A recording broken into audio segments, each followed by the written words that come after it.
Well, good morning, or good afternoon, or good evening, my friends. I'm going to read Or good some. afternoon, or good Ooh, we evening, can my turn that friends. off. There we go. Turned that off. Let's try this again. Good morning, good afternoon, or good evening. I'm going to read some stories. Three of my stories from my flash fictions that I've written.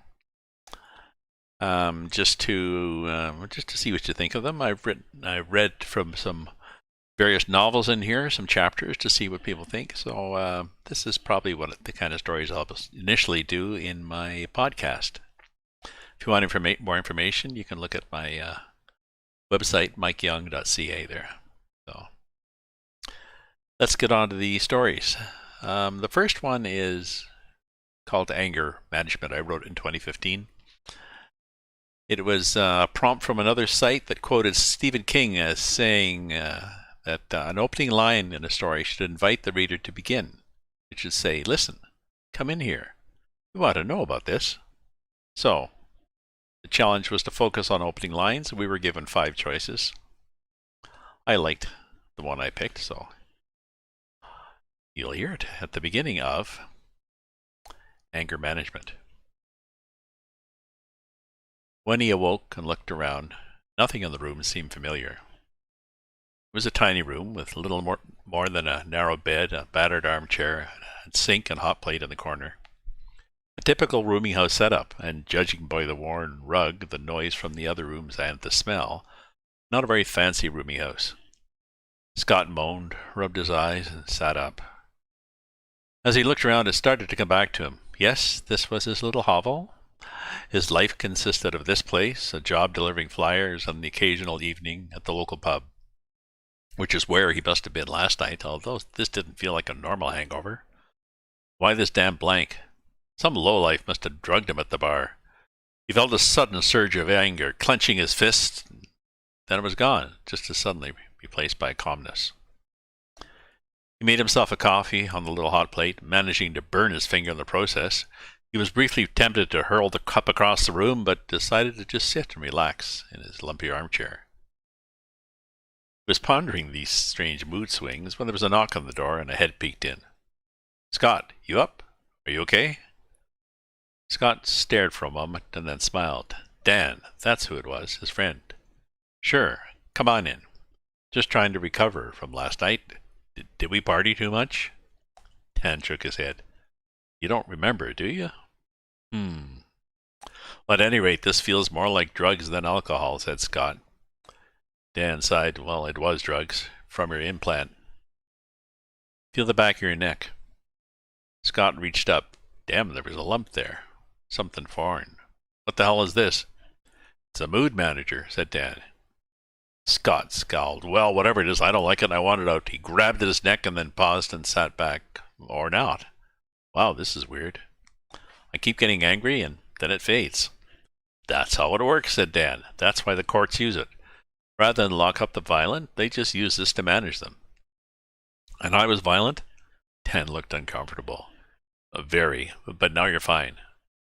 "And these blackouts?"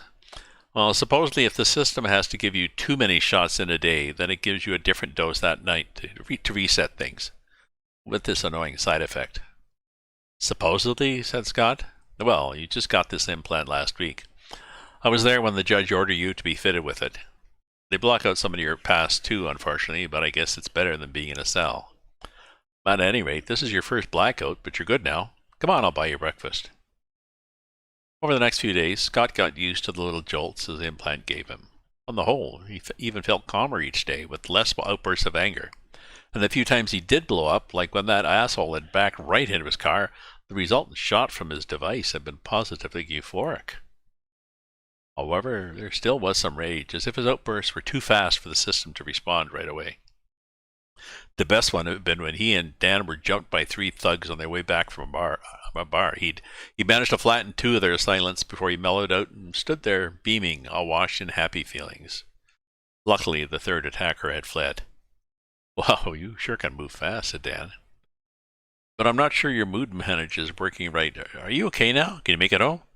"Sure, I'm good. I just need to walk around a bit, cool down. I'll be fine." When he awoke and looked around, nothing in the room seemed familiar. Just as he sat up, the phone rang. Scott, it's Dan. Did you get home okay? Dan? Home? There was a pause. Oh, damn it, Scott. Did you have another blackout? Well, stay there. I'll be right over. Put the phone down and then looked at his hand. There was blood on it. Did he cut himself? He looked at the other one.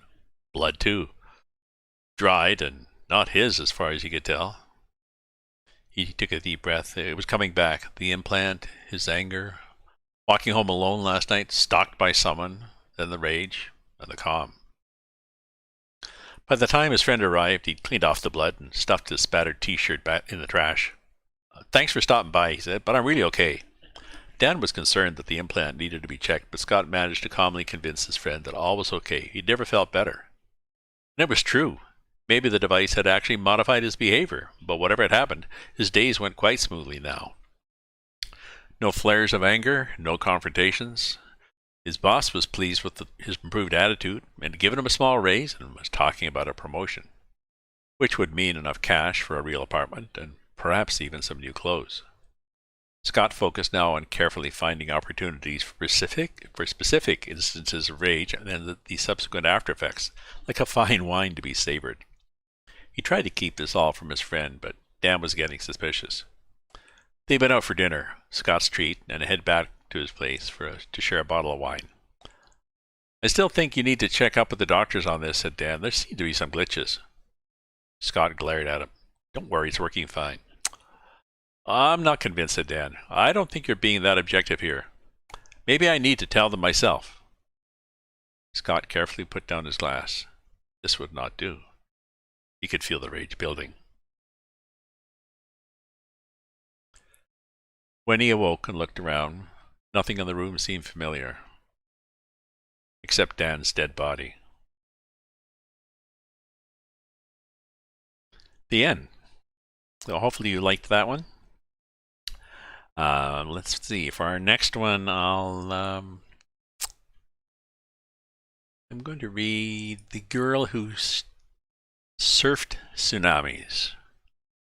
This was based on a list of titles to pick and do a story, and I thought this was as good as anything. So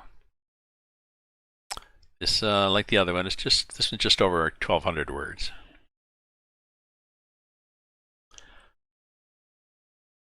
The Girl Who Surfed Tsunamis. Jana loved both surfing and tensor calculus. Her degrees in aerospace engineering and physics paid the bills, but being out on the waves fed her soul.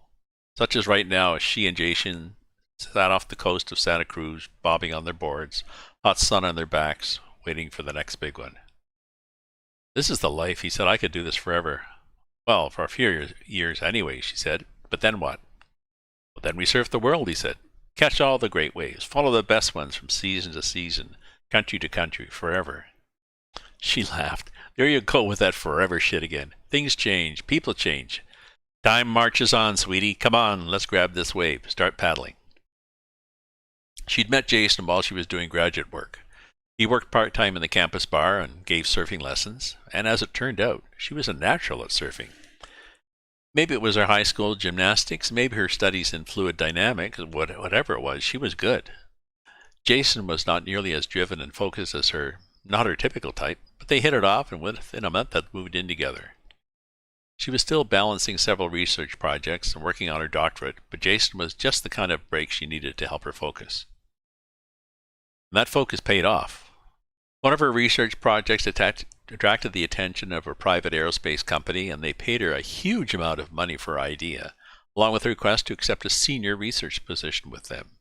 She took the money, a leave of absence, and headed around the world with Jason. They did manage to catch a lot of waves and see a lot of sights, but eventually she had to head back home and get to work. Her new job was exciting, challenging, and paid well, very well. Unfortunately, it took more and more time from surfing and from Jason. No problem. She worked out a way to combine them both, her work and surfing, and Jason. I figured out how to surf in space, she said. Yeah, right, he said. There's no water or air or sun. It's dark up there. She smiled. It's not dark, you goof. And you wear a spacesuit. And there are still waves up there. Down here, the wind pushes up waves in the ocean, right? Well, so does the solar wind from the sun. She tried explaining Kelvin Helmholtz's instability to him and waves in the magnetosphere, and she could tell he was only listening because he loved her. Well, what about a board? He said. I've designed one, she said. Yeah, and my company wants to build it. It's like those hoverboards the skaters use, but fancier with more tricks packed inside. It will ride on these waves I told you about. We'll get there in a shuttlecraft, of course, but then just hop out and grab a wave. We, he said. Wait a minute, I'm a surfer, not an astronaut. She tried her damnedest, but Jason would have none of it. I just want to stay here, he said. Pick up enough spare change to live on and enjoy life. What's wrong with that? So Yana made the flight on her own. Her invention and her skill at using it exceeded everyone's expectations. Her suit had a VR mode that showed the surrounding magnetic currents in color, and the board seemed to anticipate her every move. In the months that followed, it seemed that she was always either in the lab inventing some new toy or out in space surfing. Sometimes she was on her own, sometimes she was with a customer eager to try the newest sport for very rich adrenaline junkies. Eventually Jason moved out, but by then she was looking for the next frontier. Faster than light travel was now possible thanks to research in quantum entanglement, so with the help of her company she was able to search out her next source of waves, supernovas. FTL had its limits, but it did shrink stellar distances, so with the help of suspended animation she was able to track down some of the closer events and be there when they exploded into light. As she'd hoped, that burst of energy created a huge wave, bigger than ever, pushing her along at tens of thousands of miles per second. The rich and adventurous followed her, but even then that excitement started to fade. She missed Jason, with his calm and relaxed approach to life, his enjoyment of the moment, his ability to be satisfied with what he had. Of course, with all those decades she spent in deep sleep, traveling the galaxy, her lover was long gone. She tried to keep in touch for the first few years, but they'd really grown too far apart. She was musing one day on what her life would have been like with some different choices back there on the sands of Santa Cruz, when she realized that maybe she could find out. It was all about speed and time. She knew that the white dwarfs of binary stars pushed out a steady pulse of gravitational waves as they spun around each other, waves that spread at the speed of light, but she needed something stronger, something that would bend the very fabric of space and time. Out past the far edges of the galaxy she found an ideal source, a collision of two black holes, with a tsunami of a wavefront aimed back at Earth, and the Jason of many years ago. If her calculations were accurate, and she knew they were, she would be able to send herself back to when she had first left, when she was 30. But first, yet another long journey for her, more decades in sleep, hope looping around the expanding wavefront. At last she was in position, waiting for the ride of her life. Her display showed the wavefront building behind her, higher and higher until it blacked out the stars. She gave the board's jets a final pulse, leaned forward, and felt the wave push her faster and faster. Her run was a rush of shifting colors and electric tingles, interspersed with wrenches to her gut and agonizing nausea. It was over in seconds, it was over in decades.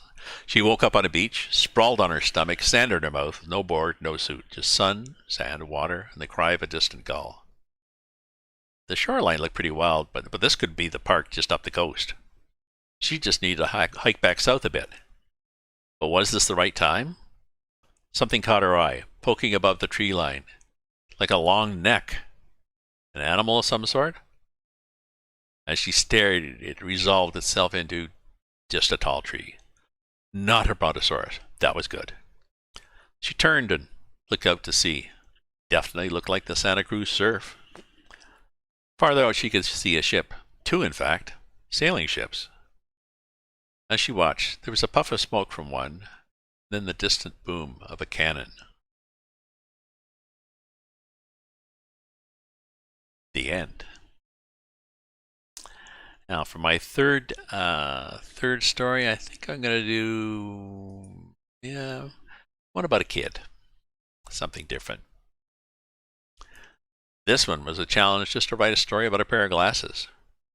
Special glasses.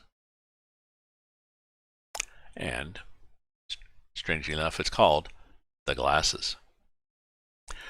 Danny missed his big brother, well, except for the teasing. Peter had moved out last week after finishing high school. It was quieter around the house now, but at least Danny didn't get any more, "How's my widow baby brother?" and Oh, you can't do that. You're too small. Maybe Peter's attitude would change now that Danny was entering grade 9. Peter left a few boxes behind up in the attic with a warning to Danny to not look into them. So, of course, the first chance he got, Danny snuck up into the attic.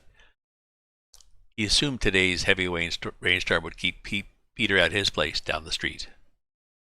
As he reached for the first box, there was a bright flash and a loud crack that left his ears ringing and his fingers tingling. Whoa, that was cool. Aside from a smell of ozone and a dark line zigzagging down the chimney, he felt okay, so reached for the box again. He folded back the top flap and peered inside at the treasures. Old comic books, all boxes, yellowed plastic bags filled with dinosaurs and marbles, and he peered at a label, sea monkeys, and even a wand of some sort. Right on the top sat a pair of glasses with the tag attached, X-ray glasses, see the secrets of the world. The glasses had cardboard lenses with a small hole in the middle and were printed with a swirling pattern. Danny put them on and peered around the attic.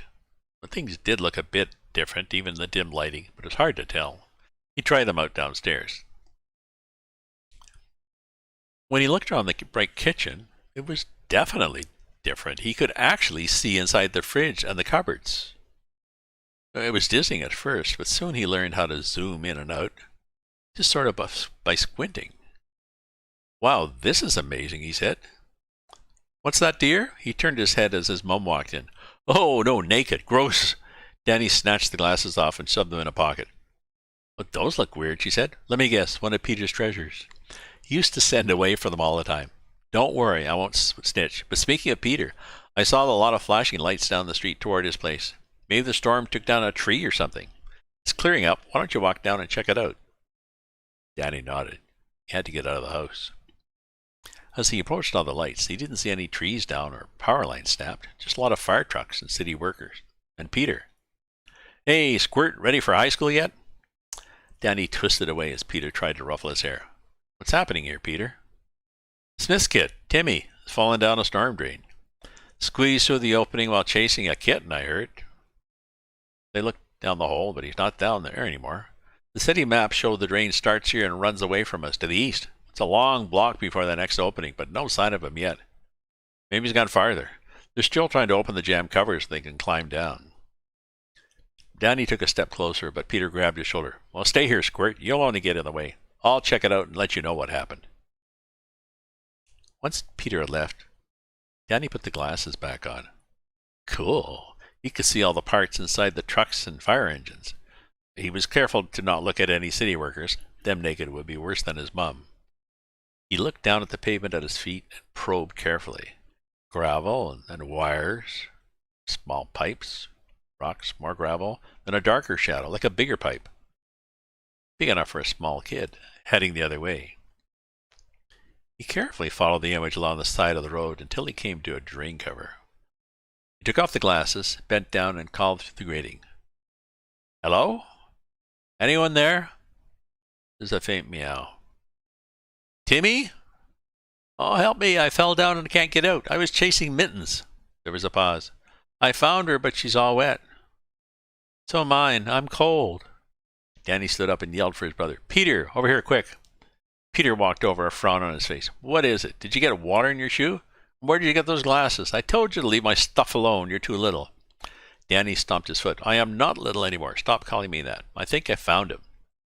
Don't be silly, said Peter. The pipes go the other way. Stop playing games. It's not a game.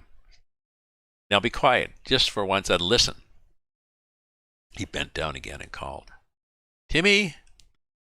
Peter opened his mouth and closed it, then bent down. When he heard the answer from below, he smiled. Well, look at that. You found him. Good thinking. Way to go, my big little brother. He stood and called down the street. Hey, guys, come here. My brother found him. Within a few minutes, the crew had Timmy and Mittens both out and bundled in warm blankets. This tearful mother praised Danny over and over, as did the workers. Danny decided not to mention the glasses. Come on, said Peter. I'll walk you home. And you can keep the glasses and whatever other junk was in that box. Consider it as a reward. He reached out. Instead of ruffling his hair, he gave Danny a punch in the shoulder. Danny tried not to wince as he smiled back. Maybe some of the other things in the box were changed too. The end. So let me know what you think of my 3 flash fiction stories. They're stories that are written typically in a few days in a flash to a prompt that can be pretty well anything. Usually 1,000 words or less, fewer. And I've got maybe almost 200 of them. So let me know what you want to hear on my next. Do you want to hear more of these little stories of mine? Do you want me to continue on with some of the novels that I've done? Be it, what have I got in there? I've got Huckleberry Finn, and I've got some P.G. Wodehouse. I've got a selection. Look through my playlist. You can see different stories there. Alice in Wonderland. So hopefully you enjoyed these. Stay safe, my friends. Stay happy, stay healthy, stay away from each other. Ta-ta for now.